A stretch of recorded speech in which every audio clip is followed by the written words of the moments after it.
Proof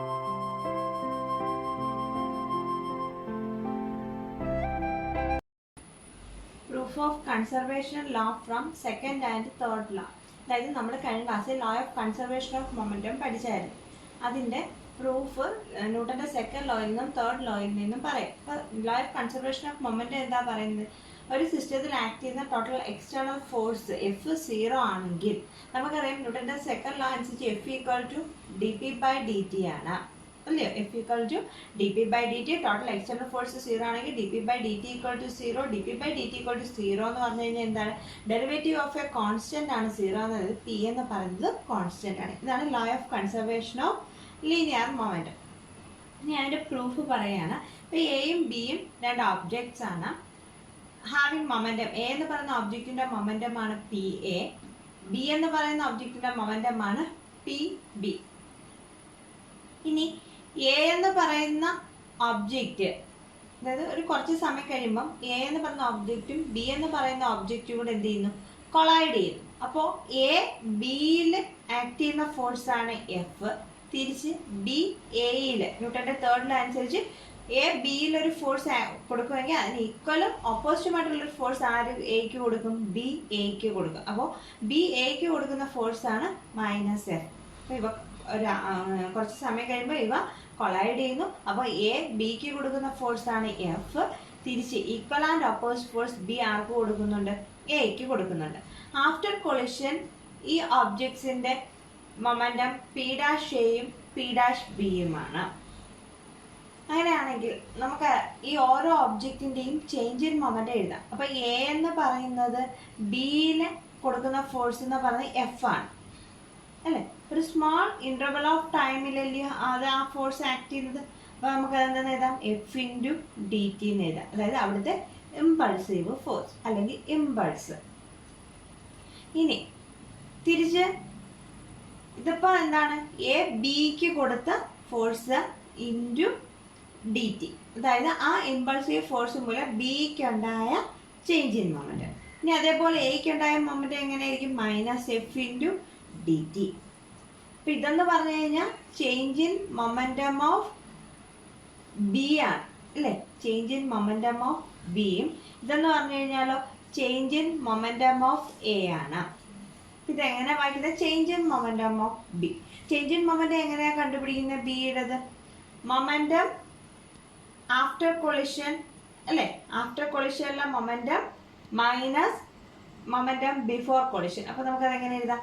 P dash B ആണ് ബിയുടെ momentum after collision. ഇനി എയുടെ മൊമെൻറ്റം, അല്ല, ബിയുടെ മൊമെൻറ്റം ബിഫോർ കൊളിഷൻ എത്രയാണ്? P B equal to. ഇനി അതേപോലെ എയുടെ മൊമെൻറ്റം എങ്ങനെയാണ്? After collision P dash A minus P A, അല്ലേ? അതായത് ചേഞ്ച് ഇൻ മൊമെൻറ്റം എന്ന് പറഞ്ഞാൽ ആഫ്റ്റർ കൊളിഷനിലെ മൊമെൻറ്റം മൈനസ് ബിഫോർ കൊളിഷനിലെ മൊമെൻറ്റം. ഇനി ഈ ഡാഷ് ഉള്ള ടേംസ് ഒരു സൈഡിൽ കൊണ്ടുവരിക. അതുപോലെ ഇവിടെ ഈ മൈനസ് സൈൻ ഇതേപോലെ ഇവിടെ ഉണ്ട്. അതായത് എഫ് ഇൻറ്റു ഡി ടി എന്ന് പറയുന്നതാണ് change in momentum of A. ഈ മൈനസ് സൈൻ അതേപോലെ ഇവിടെ തന്നെ ഉണ്ട്. ഇനി ഈ മൈനസ് കൊണ്ട് അതോട്ട് മൾട്ടിപ്ലൈ ചെയ്യുമ്പോൾ എന്ത് വരും? Minus P dash A plus P A. എന്നിട്ട് ഡാഷ് ടേംസ് ഒരു സൈഡിൽ കൊണ്ടുവരുമ്പോൾ എന്ത് വരും? P dash B plus P dash A equal to P A plus P B. എന്ന് വെച്ചാൽ എന്താ? P dash A plus P dash B എന്ന് പറഞ്ഞാൽ എന്താണ്? ടോട്ടൽ മൊമെൻറ്റം ആഫ്റ്റർ കൊളിഷൻ, അല്ലേ? Total momentum after collision equal to നമുക്ക് തെറ്റിട്ട് എന്ന് പറഞ്ഞാൽ എന്താണ്? Total momentum before collision. Before collision. അപ്പോൾ എന്താണ്? Total momentum after collision equal to total momentum before collision എന്ന് പറഞ്ഞാൽ എന്താണ്? അവിടെ മൊമെൻറ്റം എന്താണ്? കൺസേർവ്ഡ് ആണ്. ഇതാണ് ലോ ഓഫ് കൺസർവേഷൻ ഓഫ് മൊമെൻറ്റത്തിൻ്റെ proof by using second and third law. അപ്പം law of conservation of linear momentum എന്താ പറയുന്നത്? ഒരു സിസ്റ്റം ഓഫ് പാർട്ടിക്കിളിൽ ആക്ട് ചെയ്യുന്ന ടോട്ടൽ എക്സ്റ്റേണൽ ഫോഴ്സ് 0 ആണെങ്കിൽ D P by D T എന്ന് പറയുന്നത് 0 ആയിരിക്കും. അതെങ്ങനെ എഴുതിയത്? നമ്മുടെ ന്യൂട്ടൻ്റെ സെക്കൻഡ് ലോ എന്ന് പറഞ്ഞാൽ F equal to D P by D T ആണ്. എഫ് 0 ആണെങ്കിൽ D P by D T 0 ആണ്. D P by D T 0 എന്ന് പറഞ്ഞാൽ എന്താണ്? Derivative of a constant is 0, that is P is a constant. പിന്നെ നമ്മൾ എന്തായാലും പ്രൂഫ് പറഞ്ഞത് എയും ബിയും രണ്ട് ഒബ്ജക്ട്സ് ആണ് having momentum P A and P B. കുറച്ച് സമയം കഴിയുമ്പോൾ ഈ രണ്ട് ഒബ്ജക്ട്സ് കൊളൈഡ് ചെയ്യുന്നു. ആഫ്റ്റർ കൊളിഷൻ എന്താ സംഭവിക്കുന്നത്? എയുടെ മൊമെന്റം എന്ന് പറയുന്നത് പി ഡാഷ് എയും ബിയുടെ മൊമെന്റം എന്ന് പറയുന്നത് പി ഡാഷ് ബിയുമാണ്. അതായത് ഇപ്പൊ മൊമെന്റം ഉണ്ടെന്ന് പറഞ്ഞ എന്താണ്? മൊമെന്റം എന്ന് പറഞ്ഞു കഴിഞ്ഞാൽ ഒബ്ജക്റ്റിന്റെ മാസ് ഇൻറ്റു വെലോസിറ്റിയാണ് അല്ലെ. അപ്പൊ മൂവിങ് ഒബ്ജക്ട്സിന്റെ പ്രോപ്പർട്ടിയാണ് എന്തെന്ന് പറയുന്നത്? മൊമെന്റം എന്ന് പറയുന്നത്. അപ്പൊ എയും ബിക്കും മൊമെന്റം ഉണ്ടെന്ന് പറഞ്ഞാൽ എന്താണ്? ആ രണ്ട് ഒബ്ജക്ട്സ് എന്ത് ചെയ്യാണ്? മൂവ് ചെയ്യുകയാണ് അല്ലെ. അപ്പൊ ആ എയും ബിയും എന്താണ്? ഒരു സ്ട്രെയിറ്റ് ലൈനിലൂടെ ഇങ്ങനെ മൂവ് ചെയ്യാണ് having momentum P A and P B. കുറച്ച് സമയം കഴിയുമ്പോൾ എന്ത് ചെയ്യുന്നു? ഈ ഒബ്ജക്ട്സ് തമ്മിൽ കൊളൈഡ് ചെയ്യുന്നു. ആഫ്റ്റർ കൊളിഷൻ അവയുടെ മൊമെന്റം എന്തായി മാറി? പി ഡാഷ് എയും പി ഡാഷ് ബിയുമായി. അങ്ങനെയാണല്ലോ. അങ്ങനെയാണെങ്കിൽ എ എന്ന് പറയുന്ന ഒബ്ജക്റ്റ് ബിയിൽ ആക്ട് ചെയ്യുന്ന ഫോഴ്സ് ആണ് എഫ്. അപ്പൊ ന്യൂട്ടന്റെ തേർഡ് ലോ അനുസരിച്ച് ബി എന്ന് പറയുന്നത് ഈക്വലും ഓപ്പോസിറ്റുമായിട്ടൊരു ഫോഴ്സ് എവിടെ കൊടുക്കും? എയിൽ കൊടുക്കും. അത് എത്രയാണ്? മൈനസ്. അപ്പോൾ എയുടെ എ ബിയിൽ കൊടുക്കുന്ന ഫോഴ്സ് എഫ് ആണ്. അപ്പോൾ ബിയുടെ ചേഞ്ച് ഇൻ മൊമെന്റ് നമുക്ക് എങ്ങനെ എഴുതാം? എഫ് ഇൻറ്റു ഡി ടി എന്ന് എഴുതാം. അതേപോലെ എയുടെയോ minus F into D T എന്ന് എഴുതാം. അപ്പോൾ എഫ് ഇൻറ്റു ഡി ടി എന്ന് പറഞ്ഞാൽ എന്താണ്? നമ്മൾ പഠിച്ചിട്ടുണ്ട് ഇമ്പൾസും ചേഞ്ച് ഇൻ മൊമെന്റും തമ്മിലുള്ള relation. F into D T എന്ന് പറഞ്ഞു കഴിഞ്ഞാൽ എന്താണ്? ഡി പി ആണ് അല്ലെ. Impulse I equal to D P ആണെന്ന് നമ്മൾ പഠിച്ചിട്ടുണ്ട്. ആ റിലേഷൻ ഇവിടെ സബ്സ്റ്റിറ്റ്യൂട്ട് ചെയ്യും. ഇനി ചേഞ്ച് ഇൻ മൊമെന്റം നമ്മൾ എങ്ങനെ കണ്ടുപിടിക്കുന്നത്? Momentum after collision minus momentum before collision. എന്നിട്ട് ഒരേപോലുള്ള ടേംസ് ഒരേ സൈഡിൽ കൊണ്ടുവരിക. അപ്പോൾ നമുക്ക് എന്ത് കിട്ടും? Total momentum after collision equal to total momentum before collision കിട്ടും. അതിന്റെ മീനിങ് എന്താണ്? The momentum is conserved. ഇനി അടുത്തത് ഇക്വിലിബ്രിയം ഓഫ് ഫോഴ്സസ്. അപ്പൊ ആദ്യം നമ്മൾ രണ്ട് ഫോഴ്സസ് വെച്ചുള്ള കാര്യം പറയാം. അതായത് consider to forces F1 and F2 acting on A particle. അപ്പോൾ എം എന്ന് പറയുന്ന ഒരു ഒബ്ജക്റ്റിൽ രണ്ട് ഫോഴ്സസ് ആക്ട് ചെയ്യുന്നു. ഏതൊക്കെയാണ്? F1ഉം F2. അപ്പോൾ ഇവിടെ ഇക്വിലിബ്രിയം എന്നതുകൊണ്ട് ഉദ്ദേശിക്കുന്നത് എന്താണ്? ഈ ഒബ്ജക്റ്റിൽ ആക്ട് ചെയ്യുന്ന രണ്ട് ഫോഴ്സും ഈക്വലും ഓപ്പോസിറ്റും ആയിരിക്കണം. അപ്പോൾ by equilibrium it means F1 എന്ന് പറയുന്ന വെക്റ്റർ, അതേപോലെ F2 എന്ന് പറയുന്ന വെക്റ്റർ എന്തായിരിക്കും? ഈക്വലും ആയിരിക്കണം, ഓപ്പോസിറ്റും ആയിരിക്കണം. അല്ലെങ്കിൽ നമുക്ക് എങ്ങനെ എഴുതാം? Vector F1 plus vector F2 equal to 0 ആയിരിക്കണം. അതായത് ആ ഒബ്ജക്റ്റ് ഇക്വിലിബ്രിയം കണ്ടീഷനിലാണെങ്കിൽ അതിൽ ആക്ട് ചെയ്യുന്ന രണ്ട് ഫോഴ്സും എന്തായിരിക്കും? ഈക്വലും ഓപ്പോസിറ്റും ആയിരിക്കണം. അപ്പോൾ ടു ഫോഴ്സസ് ഇക്വിലിബ്രിയത്തിലാണെന്ന് പറയുന്ന ഇക്വേഷൻ എങ്ങനെയാണ്? F1 plus F2 equal to 0 ആണ്. അങ്ങനെയാണെങ്കിൽ ഒരു ഒബ്ജക്റ്റിൽ മൂന്ന് ഫോഴ്സസ് ആണ് ആക്ട് ചെയ്യുന്നതെങ്കിൽ ഇക്വിലിബ്രിയം കൊണ്ട് ഉദ്ദേശിക്കുന്നത് എന്തായിരിക്കും? F1 plus F2 plus F3 equal to 0 ആയിരിക്കണം അല്ലെ. മൂന്ന് ഫോഴ്സസ് ഇക്വിലിബ്രിയത്തിലാണെന്ന് പറയുമ്പോൾ അതിന്റെ ഇക്വിലിബ്രിയം കണ്ടീഷൻ എന്താണ്? F1 plus F2 plus F3 0 ആകണം. അല്ലെ നമുക്ക് എങ്ങനെ എഴുതാം? F1 plus F2 equal to minus F3 എന്ന് എഴുതാം. ആണല്ലോ. F1 plus F2 equal to minus F3. അപ്പോൾ നോക്കിക്കേ, എം എന്ന് പറയുന്ന ഒബ്ജക്റ്റിൽ മൂന്ന് ഫോഴ്സസ് ആക്ട് ചെയ്യുന്നു. F1, F2, F3. അപ്പോൾ F1 പ്ലസ് F2 എന്ന് പറയുന്നതിൻ്റെ റിസൾട്ടന്റ് വാല്യൂ, അതായത് ഈ രണ്ട് വെക്ടേഴ്സ് ആഡ് ചെയ്യുന്നതിന്റെ റിസൾട്ടന്റ് വാല്യൂ ഏതിന് ഈക്വൽ ആയിരിക്കണം? മൈനസ് F3ക്ക് ഈക്വൽ ആയിരിക്കണം. അപ്പോൾ ഇവിടെ നമുക്ക് രണ്ട് വെക്ടേഴ്സ് ഉണ്ട്. അതെന്ന് പറയുന്നത് ഒരു പാരലോഗ്രാമിന്റെ രണ്ട് അഡ്ജസന്റ് സൈഡായിട്ട് കൺസിഡർ ചെയ്താൽ നമുക്ക് ഈ ഇതിനെ എക്സ്റ്റെൻഡ് ചെയ്തിട്ട് നമുക്കൊരു പാരലോഗ്രാം ആയിട്ട് വരയ്ക്കാം അല്ലേ. വെക്ടർ അഡിഷൻ നമ്മൾ പഠിച്ചിട്ടുള്ളതാണ്. അപ്പോൾ ഇത് പാരലോഗ്രാമായിട്ട് വരച്ചു കഴിഞ്ഞാൽ ഇതിന്റെ ഡയഗണൽ നമുക്ക് എന്ത് തരും? റിസൾട്ടന്റ് വെക്ടർ തരും. അപ്പോൾ F1ഉം F2ഉം ആഡ് ചെയ്യുമ്പോൾ കിട്ടുന്ന റിസൾട്ടന്റ് വെക്ടർ എന്ന് പറയുന്നത് എന്തായിരിക്കണം? നമ്മുടെ F3യുടെ ഡയറക്ഷന് ഓപ്പോസിറ്റും ഈക്വൽ ആയിരിക്കും. അപ്പോൾ F3 ഈ ഡയറക്ഷനിലാണെങ്കിൽ ഇവിടെ കിട്ടുന്ന റിസൾട്ടന്റ് വെക്ടർ എന്തായിരിക്കും? മൈനസ് F3 ആയിരിക്കും. അപ്പോൾ ഒരു ഒബ്ജക്റ്റിൽ മൂന്ന് ഫോഴ്സസ് ആക്ട് ചെയ്യുകയാണെങ്കിൽ രണ്ട് ഫോഴ്സസിന്റെ റിസൾട്ടന്റ് എന്ന് പറയുന്നത് മൂന്നാമത്തതിന്റെ ഡയറക്ഷന് ഈക്വലും ഓപ്പോസിറ്റും ആയിരിക്കണം. അതേപോലെ മാഗ്നിറ്റ്യൂഡ്, അതിന്റെ മാഗ്നിറ്റ്യൂഡും direction, magnitude same magnitude, direction എന്ന് പറയുന്നത് ഓപ്പോസിറ്റ് ആയിരിക്കണം. അപ്പോൾ ടു ഫോഴ്സസ് ഇക്വിലിബ്രിയത്തിലാണെന്ന് പറഞ്ഞാൽ കണ്ടീഷൻ എങ്ങനെയാണ്? F1 plus F2 equal to 0 അല്ലെങ്കിൽ F1 equal to minus F2 ആയിരിക്കണം. ഇനി ത്രീ ഫോഴ്സസ് ഇക്വിലിബ്രിയത്തിലാണെങ്കിൽ കണ്ടീഷൻ എങ്ങനെയാണ്? F1 plus F2 plus F3 equal to 0 അല്ലെങ്കിൽ നമുക്ക് എന്തെന്ന് പറയാം? F1 plus F2 equal to minus F3 ആയിരിക്കണം. ഇനി അടുത്ത ടോപ്പിക്കാണ് ഫ്രിക്ഷൻ. ഫ്രിക്ഷൻ എന്ന് പറഞ്ഞു കഴിഞ്ഞാൽ രണ്ട് സർഫസസ് കോണ്ടാക്റ്റിൽ വരുമ്പോൾ അവിടെ ആക്ട് ചെയ്യുന്ന ഒപ്പോസിംഗ് ഫോഴ്സിനെ പറയുന്ന പേരാണ് ഫ്രിക്ഷൻ. അപ്പോൾ ഫ്രിക്ഷൻ എന്ന് പറഞ്ഞാൽ എന്താണ്? It is the opposing force acting between two surfaces in contact. അതായത് രണ്ട് സർഫസ് കോണ്ടാക്റ്റിൽ വരുമ്പോൾ അവിടെ ആക്ട് ചെയ്യുന്ന ഒപ്പോസിംഗ് ഫോഴ്സിനെ വിളിക്കുന്ന പേരാണ് ഫ്രിക്ഷൻ. എപ്പോഴും ഫ്രിക്ഷണൽ ഫോഴ്സ് ആക്ട് ചെയ്യുന്നത് നമ്മുടെ സർഫസസ് ഓഫ് കോണ്ടാക്റ്റിന് ടാൻജൻഷ്യൽ ആയിട്ടായിരിക്കും. The force is acting tangential to the surfaces in contact. അതായത് കോണ്ടാക്റ്റിൽ വരുന്ന സർഫസിന് ടാൻജൻഷ്യൽ ആയിട്ടായിരിക്കും എപ്പോഴും ഏത് ഫോഴ്സ് ആക്ട് ചെയ്യുന്നത്? ഫ്രിക്ഷണൽ ഫോഴ്സ് ആക്ട് ചെയ്യുന്നത്. അപ്പോൾ ഫ്രിക്ഷണൽ ഫോഴ്സ് എന്ന് പറഞ്ഞാൽ എന്താണ്? രണ്ട് സർഫസസ് കോണ്ടാക്റ്റിൽ വരുമ്പോൾ അവിടെ ആക്ട് ചെയ്യുന്ന ഒപ്പോസിംഗ് ഫോഴ്സ്. എപ്പോഴും ആ സർഫസ് ഓഫ് കോണ്ടാക്റ്റിന് ടാൻജൻഷ്യൽ ആയിട്ടായിരിക്കും ഏത് ആക്ട് ചെയ്യുന്നത്? ഫ്രിക്ഷണൽ ഫോഴ്സ് ആക്ട് ചെയ്യുന്നത്. ഇനി പല ടൈപ്സ് ഓഫ് ഫ്രിക്ഷനെ കുറിച്ചാണ് നമുക്ക് പഠിക്കാനുള്ളത്. സ്റ്റാറ്റിക് ഫ്രിക്ഷൻ ഉണ്ട്, കൈനറ്റിക് ഫ്രിക്ഷൻ ഉണ്ട്. കൈനറ്റിക് ഫ്രിക്ഷൻ തന്നെ രണ്ട് ടൈപ്പ് ഉണ്ട്, റോളിംഗ് ഫ്രിക്ഷനും സ്ലൈഡിംഗ് ഫ്രിക്ഷനും. ഇത് ഓരോന്നിനെ കുറിച്ച് നമുക്ക് ഡീറ്റെയിൽ ആയിട്ട് പഠിക്കണം. അപ്പോൾ ഒന്നാമത്തതാണ് സ്റ്റാറ്റിക് ഫ്രിക്ഷൻ. ഇനി അടുത്തത് ഒന്നാമത്തെ നമ്മൾ പറഞ്ഞത് സ്റ്റാറ്റിക് ഫ്രിക്ഷൻ. സ്റ്റാറ്റിക് ഫ്രിക്ഷൻ എന്ന് പറഞ്ഞു കഴിഞ്ഞാൽ it is a type of frictional force between two surfaces. അവിടുത്തെ പ്രത്യേകത എന്ന് പറഞ്ഞാൽ before there is a relative motion between surfaces in contact. എന്ന് വെച്ചാൽ എന്താണ്?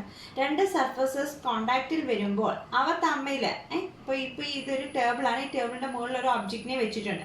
ആ ഒബ്ജക്റ്റിനെ ടേബിളിൻ്റെ മുകളിലൂടെ നമ്മൾ നീക്കുന്നതിന് മുമ്പ്, അതായത് അത് സ്റ്റഡി സ്റ്റേറ്റിൽ ഇരിക്കുമ്പോൾ, അതായത് അവ തമ്മിലൊരു റിലേറ്റീവ് മോഷൻ ഉണ്ടാകുന്നതിന് മുമ്പ് അവിടെ ആക്ട് ചെയ്യുന്ന ഫ്രിക്ഷണൽ ഫോഴ്സിന് പറയുന്ന പേരാണ് സ്റ്റാറ്റിക് ഫ്രിക്ഷൻ. അപ്പോൾ സ്റ്റാറ്റിക് എന്ന് പറയുമ്പോൾ സ്റ്റേഷനറി സ്റ്റേറ്റ്, അതായത് ഈ ഇപ്പോൾ ടേബിളിൻ്റെ മുകളിൽ ഒരു ഒബ്ജക്റ്റ് ഇരിക്കണം. ആ ഒബ്ജക്റ്റ് ഇപ്പോൾ സ്റ്റേഷനറിയാണ്, അത് മൂവ്മെൻറ്റിലല്ല. അപ്പോൾ ആ മൂവ്മെൻറ്റ് തുടങ്ങുന്നതിന് തൊട്ട് മുമ്പ് അവിടെ ആക്ട് ചെയ്യുന്ന ഫ്രിക്ഷണൽ ഫോഴ്സിന് പറയുന്ന പേരാണ് സ്റ്റാറ്റിക് ഫ്രിക്ഷൻ. അപ്പോൾ സ്റ്റാറ്റിക് ഫ്രിക്ഷൻ എന്ന് പറഞ്ഞാൽ it is A frictional force between two surfaces. അതിൻ്റെ പ്രത്യേകത എന്താണ്? Before there is a relative motion between surfaces in contact. രണ്ട് സർഫസസ് തമ്മിൽ ഒരു റിലേറ്റീവ് മോഷൻ ഉണ്ടാകുന്നതിന് മുമ്പ് അവിടെ ആക്ട് ചെയ്യുന്ന ഫ്രിക്ഷണൽ ഫോഴ്സ് ആണ് സ്റ്റാറ്റിക് ഫ്രിക്ഷൻ. അപ്പോൾ ഇതിപ്പോൾ ടേബിളിൽ ഒരു എം എന്ന് പറയുന്ന ഒബ്ജക്റ്റ് ഇരിക്കുകയാണ്. ഇനി നമ്മൾ ഇതിനൊരു എക്സ്റ്റേണൽ ഫോഴ്സ് കൊടുക്കുകയാണ്. ഈ ഒബ്ജക്റ്റിനെ മൂവ് ചെയ്യാൻ ഒരു എക്സ്റ്റേണൽ ഫോഴ്സ് കൊടുക്കുകയാണ്. അപ്പോൾ ആ ഫോഴ്സ് അപ്ലൈ ചെയ്ത് ആ ഒബ്ജക്റ്റ് മൂവ് ചെയ്യുന്നതിന് തൊട്ട് മുമ്പ് അവിടെ ആക്ട് ചെയ്യുന്ന ഫോഴ്സ് ആണ് ഇത് സ്റ്റാറ്റിക് ഫ്രിക്ഷൻ എന്ന് പറയുന്നത്. അപ്പോൾ ഇത് ഈ എക്സ്റ്റേണൽ ഫോഴ്സ് ഇതിനെ ഇങ്ങോട്ട് ആക്ട് ചെയ്യുമ്പോൾ എന്ത് ചെയ്യാൻ ശ്രമിക്കുക? ഈ എക്സ്റ്റേണൽ ഫോഴ്സ് ഈ ഒബ്ജക്റ്റിനെ മൂവ് ചെയ്യിക്കാൻ ശ്രമിക്കുക. അപ്പോൾ നമ്മുടെ ഫ്രിക്ഷണൽ ഫോഴ്സ് എന്താ ചെയ്യാൻ ശ്രമിക്കുന്നത്? അതായത് നമ്മുടെ ഇവിടുത്തെ സ്റ്റാറ്റിക് ഫ്രിക്ഷൻ എന്ത് ചെയ്യാൻ ശ്രമിക്കും? അതിനെ ഒപ്പോസ് ചെയ്യാൻ ശ്രമിക്കുക, അല്ലേ? നമ്മൾ പറഞ്ഞു ഫ്രിക്ഷണൽ ഫോഴ്സ് എന്ന് പറഞ്ഞാൽ എന്താണ്? റിലേറ്റീവ് മൂവ്മെന്റിനെ ഒപ്പോസ് ചെയ്യുന്ന ഫോഴ്സ് ആണ്. അപ്പോൾ സ്റ്റാറ്റിക് ഫ്രിക്ഷൻ എന്ത് ചെയ്യാൻ ശ്രമിക്കും? അതിന്റെ ആ സ്റ്റേഷനറി സ്റ്റേറ്റ് കണ്ടിന്യൂ ചെയ്യാൻ, അതായത് അതിനെ ആ സ്റ്റഡി സ്റ്റേറ്റിൽ തന്നെ പിടിച്ചു നിർത്താൻ ശ്രമിക്കും. അപ്പോൾ ഈ എക്സ്റ്റേണൽ ഫോഴ്സിനെ ഒപ്പോസ് ചെയ്യാനായിട്ട് അവിടെ ആരുണ്ട്? സ്റ്റാറ്റിക് ഫ്രിക്ഷന്റെ ഫോഴ്സ് ഉണ്ട്. ഇത് കൂടാതെ ഈ ഒബ്ജക്റ്റിൽ ആക്ട് ചെയ്യുന്ന മറ്റൊരു ഫോഴ്സ് ആണ് എന്ത്?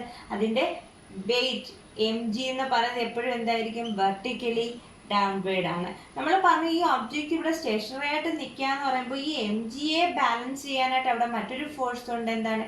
ഈ ഒബ്ജക്റ്റിൽ ആക്ട് ചെയ്യുന്ന നോർമൽ റിയാക്ഷൻ. എപ്പോഴും വെയിറ്റ് mgയെ ബാലൻസ് ചെയ്യുന്ന ഫോഴ്സ് ആണ് എന്തെന്ന് പറയുന്നത്? Normal reaction. അത് എപ്പോഴും ഈ ഒബ്ജക്റ്റ് എവിടെയാണോ ഇരിക്കുന്നത് അതിൻ്റെ കറക്റ്റ് നോർമലായിട്ടായിരിക്കും എന്ത് ആക്ട് ചെയ്യുന്നത്? നോർമൽ റിയാക്ഷൻ ആക്ട് ചെയ്യുന്നത്. അപ്പോൾ ഇതിൽ ആക്ട് ചെയ്യുന്ന ഫോഴ്സസ് എന്തൊക്കെയാണ്? നമ്മുടെ എക്സ്റ്റേണൽ ഫോഴ്സിനെ ആര് ബാലൻസ് ചെയ്യുന്നു? സ്റ്റാറ്റിക് ഫോഴ്സ് ബാലൻസ് ചെയ്യുന്നു, അല്ലേ? സ്റ്റാറ്റിക് ഫ്രിക്ഷന്റെ ഫോഴ്സ് എക്സ്റ്റേണൽ ഫോഴ്സിനെ ഇവിടെ ബാലൻസ് ചെയ്യുന്നു. വെയിറ്റ് mgയെ ബാലൻസ് ചെയ്യുന്നത് ആരാണ്? നോർമൽ റിയാക്ഷൻ ആണ്. അപ്പോൾ സ്റ്റാറ്റിക് ഫ്രിക്ഷൻ എന്ന് പറഞ്ഞാൽ രണ്ട് ഒബ്ജക്ട്സ് കോണ്ടാക്റ്റിൽ വരുമ്പോൾ അവ തമ്മിലുള്ള റിലേറ്റീവ് മോഷൻ ഉണ്ടാകുന്നതിന് തൊട്ട് മുമ്പ് അവിടെ ആക്ട് ചെയ്യുന്ന ഫ്രിക്ഷണൽ ഫോഴ്സ് ആണ് ഇത് സ്റ്റാറ്റിക് ഫ്രിക്ഷൻ. എന്നല്ല, അപ്പോൾ നമ്മളൊരു എക്സ്റ്റേണൽ ഫോഴ്സ് കൊടുക്കുമ്പോൾ അതിനെ ഒപ്പോസ് ചെയ്യാനായിട്ട് അവിടെ ഏത് ഫോഴ്സ് ഉണ്ട്? സ്റ്റാറ്റിക് ഫ്രിക്ഷന്റെ ഫോഴ്സ് ഉണ്ട്. പിന്നെയോ ഒരു mg എന്ന് പറയുന്ന ഫോഴ്സ് എന്ത് ചെയ്യും? അതിന്റെ വെയിറ്റ് mg എന്ന് പറഞ്ഞാൽ എപ്പോഴും വെർട്ടിക്കലി ഡൗൺവേർഡ് ആയിരിക്കും. അതിനെ ബാലൻസ് ചെയ്യാനായിട്ട് ഈ ഒബ്ജക്റ്റ് എവിടെയാണ് ഇരിക്കുന്നത് അതിന് നോർമലായിട്ട് അപ്വേർഡായിട്ട് എന്തുണ്ട്? ഒരു നോർമൽ റിയാക്ഷൻ ഉണ്ട്. ഇത്രയാണ് ആ ഒബ്ജക്റ്റിൽ ആക്ട് ചെയ്യുന്ന ഫോഴ്സുകൾ. അപ്പോൾ എഫ് എക്സ്റ്റേണലിനെ ആര് ബാലൻസ് ചെയ്യുന്നു? F static friction force. mgയെ ആര് ബാലൻസ് ചെയ്യുന്നു? Normal reaction.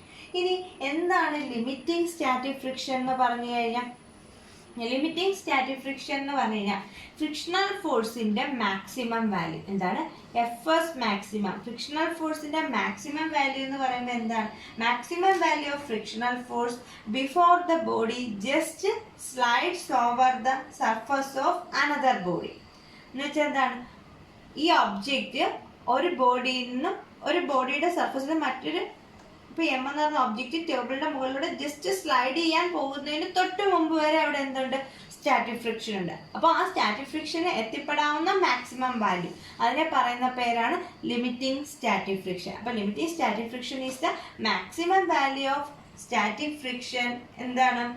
എപ്പോൾ വരെ? Before the body just slides over the surface of another body. അപ്പോൾ limiting static friction is the maximum value of static friction. എപ്പോൾ വരെ? Before the body just slides over the surface of another body. അപ്പോൾ static friction എന്ന് പറഞ്ഞാൽ എന്താണ്? രണ്ട് objects തമ്മിലുള്ള relative movement ഉണ്ടാകുന്നതിന് തൊട്ട് മുമ്പ് വരെ അവിടെ ആക്ട് ചെയ്യുന്ന ഫോഴ്സ് ആണ് സ്റ്റാറ്റിക് ഫ്രിക്ഷൻ. അപ്പോൾ ഒരു ടേബിളിൽ ഒരു ഒബ്ജക്റ്റ് ഇരിക്കുകയാണെങ്കിൽ അത് ആക്ട് ചെയ്യുന്ന ഫോഴ്സ് എക്സ്റ്റേണൽ ഫോഴ്സ് നമ്മൾ കൊടുക്കുകയാണെങ്കിൽ അതിനെ ബാലൻസ് ചെയ്യാനായിട്ട് ലിമിറ്റിംഗ് സ്റ്റാറ്റിക് ഫ്രിക്ഷൻ ഫോഴ്സ് ഉണ്ട്. mg ബാലൻസ് ചെയ്യാനായിട്ട് നോർമൽ റിയാക്ഷൻ ഉണ്ട്. ലിമിറ്റിംഗ് സ്റ്റാറ്റിക് ഫ്രിക്ഷൻ എന്ന് പറഞ്ഞാൽ സ്റ്റാറ്റിക് ഫ്രിക്ഷൻ ഫോഴ്സിന്റെ maximum value.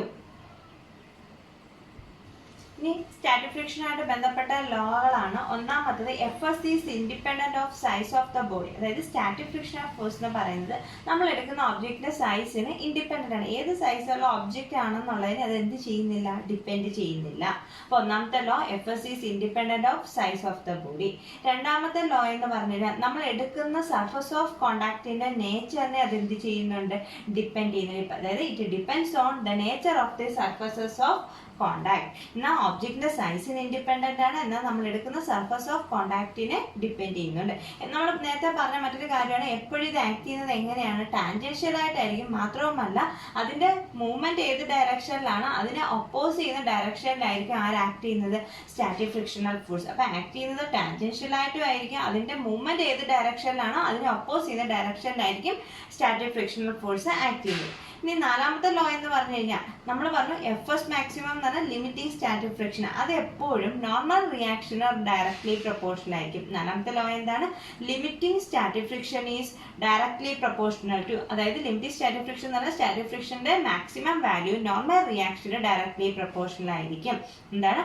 Fs maximum is directly proportional to n. Proportionality മാറ്റാൻ വേണ്ടി നമ്മളൊരു കോൺസ്റ്റന്റ് ഇൻട്രൊഡ്യൂസ് ചെയ്യുന്നു, μs.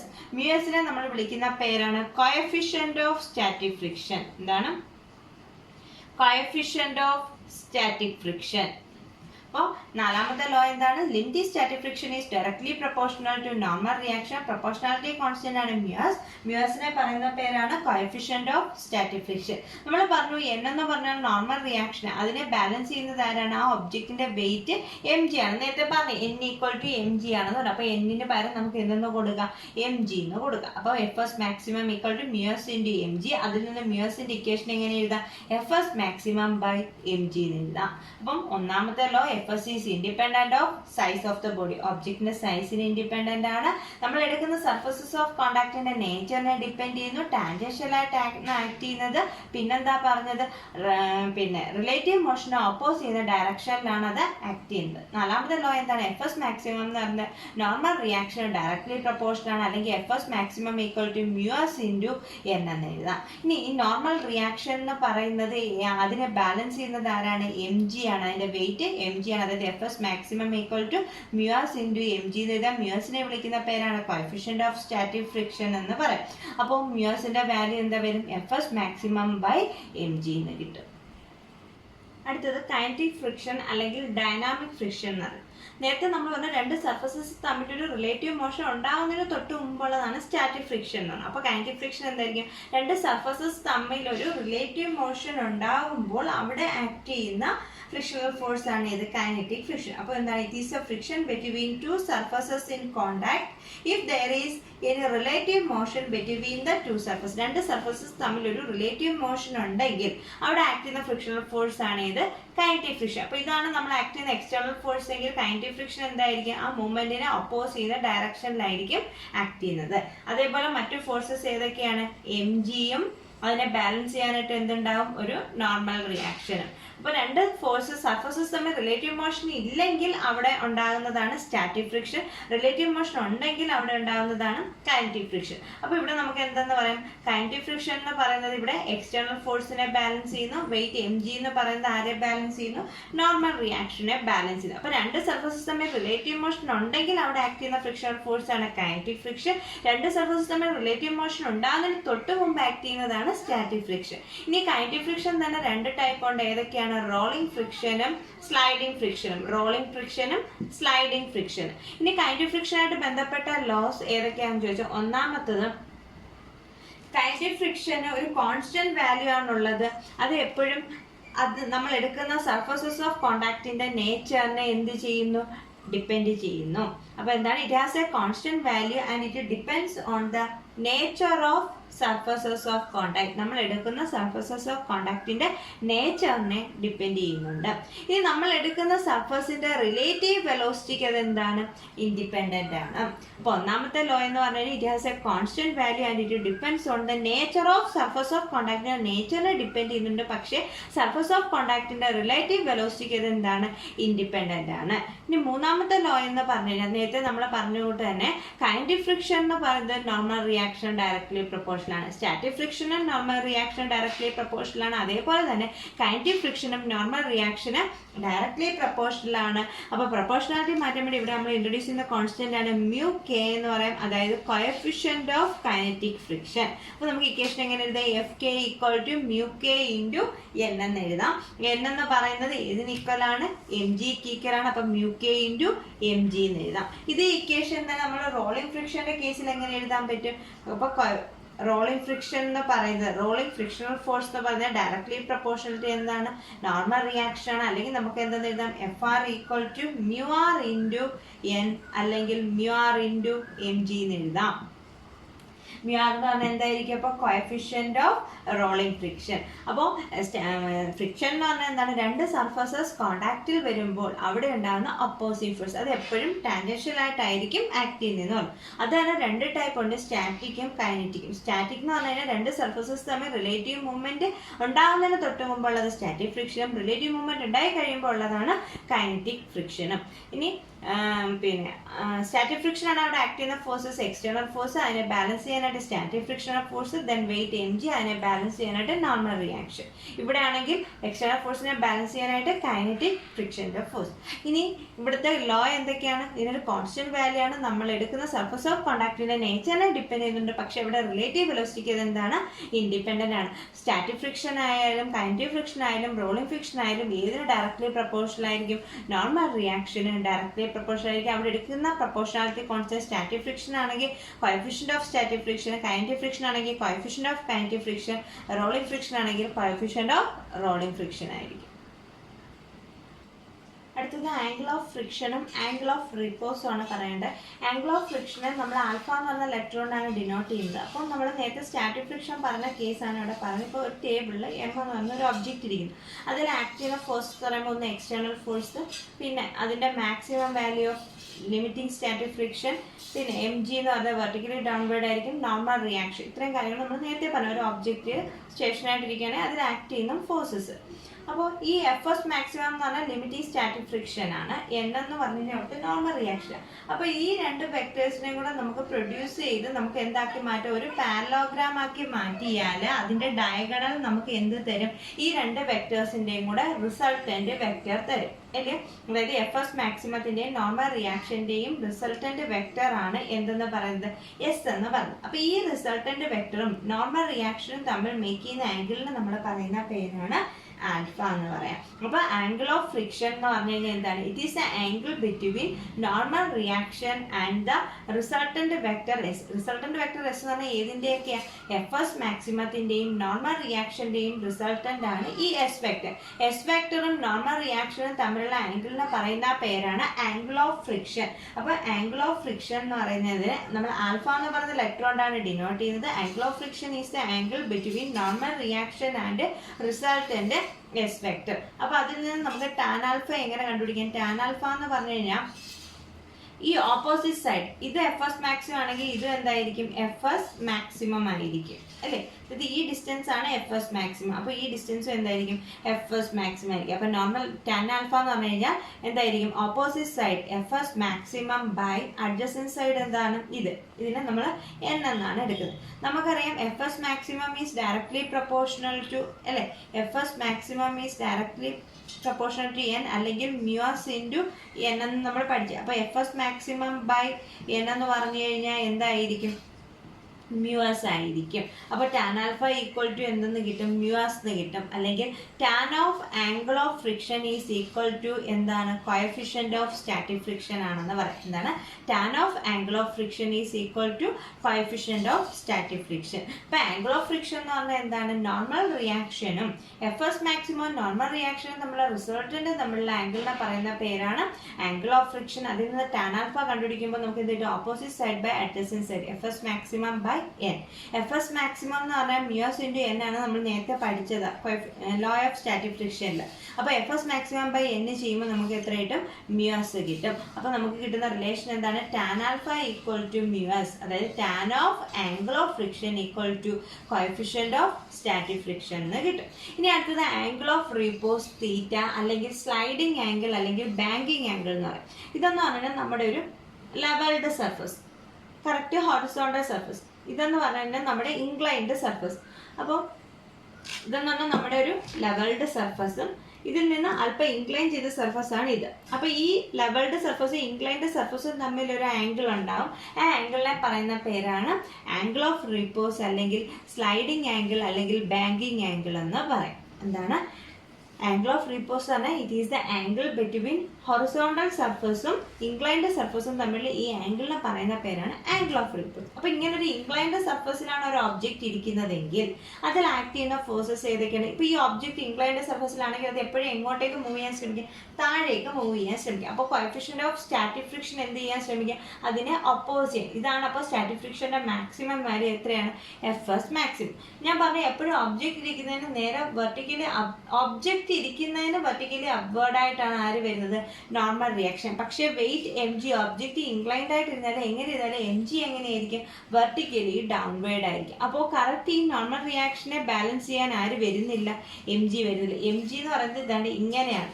ഇത് നോർമലുമായിട്ടൊരു പർട്ടിക്കുലർ ആംഗിൾ മേക്ക് ചെയ്താണ് ആര് പോകുന്നത് എം ജി പോകുന്നത്. അപ്പോൾ ഈ ആംഗിൾ തീറ്റയാണെങ്കിൽ ഇതും തീറ്റയായിരിക്കും. അതായത് ഈ എം ജിയെ നമുക്ക് രണ്ട് കമ്പോണൻസ് ആയിട്ട് റിസോൾവ് ചെയ്യാം. തീറ്റയുള്ള കമ്പോണന്റ് എം ജി കോസ് തീറ്റയും തീറ്റ ഇല്ലാത്ത കമ്പോണന്റ് എന്താണ് എം ജി സൈൻ തീറ്റയും. എന്താ പറഞ്ഞത്, ഒരു ഇൻക്ലൈൻഡ് സർഫസിലാണ് ഒരു ഒബ്ജക്റ്റ് ഇരിക്കുന്നതെങ്കിൽ അതിൽ ആക്ട് ചെയ്യുന്ന ഫോഴ്സസ് എങ്ങനെയാണ് ആ ഒബ്ജക്റ്റിന് നേരെ വെർട്ടിക്കലി അപ്വേർഡ് ആയിട്ട് നോർമൽ റിയാക്ഷൻ വരും. വെയിറ്റ് എം ജി എന്ന് പറഞ്ഞാൽ ഒബ്ജക്റ്റിന് നേരെ വെർട്ടിക്കലി ഡൗൺവേർഡ് അല്ല, ഒബ്ജക്റ്റിൽ നിന്നും ഒബ്ജക്റ്റ് എങ്ങനെ ഇരുന്നാലും വെർട്ടിക്കലി ഡൗൺവേർഡ് ആയിട്ടായിരിക്കും ആര് ആക്ട് ചെയ്യുന്നത് എം ജി ആക്ട് ചെയ്യുന്നത്. അപ്പം നോർമൽ നമ്മൾ ഇങ്ങനത്തെ എക്സ്റ്റെൻഡ് ചെയ്ത് വരച്ചാൽ അതിനെ ബാലൻസ് ചെയ്യാൻ ഫുൾ എം ജി വേണ്ട, എം ജിയുടെ ഒരു പോർഷൻ മതി. അതായത് ഈ നോർമലുമായിട്ട് എം ജി ഒരു പർട്ടിക്കുലർ ആംഗിൾ മേക്ക് ചെയ്യുന്നുണ്ട്. അതായത് എം ജിയുടെ കോസ് കമ്പോണന്റ് മതി ഏതിനെ ബാലൻസ് ചെയ്യാൻ, നോർമലിനെ ബാലൻസ് ചെയ്യാൻ. അപ്പോൾ നമുക്ക് എങ്ങനെ എഴുതാം, M G cos theta is balanced by normal reaction and M G sine theta is balanced by ഏത് എഫ് എസ് മാക്സിമം. ഇങ്ങനെയല്ലേ കിട്ടുന്നത്. ഇനി ഇതാണ് ഇക്വേഷൻ 2, ഇതാണ് ഇക്വേഷൻ 1. ഇക്വേഷൻ 2/1 ചെയ്യുമ്പോൾ നമുക്ക് എന്ത് കിട്ടും, എം ജി ക്യാൻസൽ ആയിപ്പോയിട്ട് ബാക്കി എന്ത് കിട്ടും, tan theta equal to F S maximum by N. നമുക്കറിയാം F S maximum by N എന്ന് പറഞ്ഞാൽ മ്യൂസ്. അപ്പോൾ tan theta equal to mu s, അതായത് ടാൻ ഓഫ് ആംഗിൾ ഓഫ് റീപോസും എന്താണ് കോഎഫിഷ്യന്റ് ഓഫ് സ്റ്റാറ്റിക് ഫ്രിക്ഷൻ തന്നെയാണ്. അപ്പോൾ പിന്നെ ആംഗിൾ ഓഫ് റീപോസ് പറഞ്ഞാൽ എന്താണ്, നമ്മുടെ ഒരു ഹൊറിസോണ്ടൽ സർഫസും ഇൻക്ലൈൻഡ് സർഫസും തമ്മിൽ ഒരു പർട്ടിക്കുലർ ആംഗുലർ വേരിയേഷൻ വരും. ആ ആംഗിളിനെ പറയുന്ന പേരാണ് ആംഗിൾ ഓഫ് റീപോസ് അല്ലെങ്കിൽ സ്ലൈഡിംഗ് ആംഗിൾ അല്ലെങ്കിൽ ബാങ്കിങ് ആംഗിൾ എന്ന് പറയും. അപ്പോൾ അങ്ങനെ ഒരു ഇൻക്ലൈൻഡ് സർഫസിലാണ് ഒരു ഒബ്ജക്റ്റ് ഇരിക്കുന്നതെങ്കിൽ അതിൽ ആക്ട് ചെയ്യുന്ന ഫോഴ്സസ് ഏതൊക്കെയാണ്, normal reaction vertically upward, weight M G downward, ആ ഒബ്ജക്റ്റിൽ നിന്നല്ല നേരെ ഡൗൺവേർഡ് ആയിട്ടാണ് വരുന്നത്. അപ്പോൾ ഈ നോർമൽ റിയാക്ഷനെ ബാലൻസ് ചെയ്യുന്ന എം ജി ഫുള്ളായിട്ട് വേണ്ട, അതിൻ്റെ ഒരു കമ്പോണൻറ്റ് മതി. ആ കമ്പോണൻ്റ് ആണ് ഇത് കോസ് കമ്പോണൻറ്റ്. മറ്റേ സൈൻ കമ്പോണൻറ്റ് ആരെ ബാലൻസ് ചെയ്യും, സ്റ്റാറ്റിക് ഫ്രിക്ഷനെ ബാലൻസ് ചെയ്യും. അപ്പോൾ M G cos theta normal റിയാക്ഷനെ, M G sine theta static ഫ്രിക്ഷനെ ബാലൻസ് ചെയ്യും. അപ്പോൾ ഇക്വേഷൻ 2/1 ചെയ്യുമ്പോൾ tan theta equal to F S maximum by N കിട്ടും, അല്ലെങ്കിൽ tan theta equal to mu s എന്ന് കിട്ടും.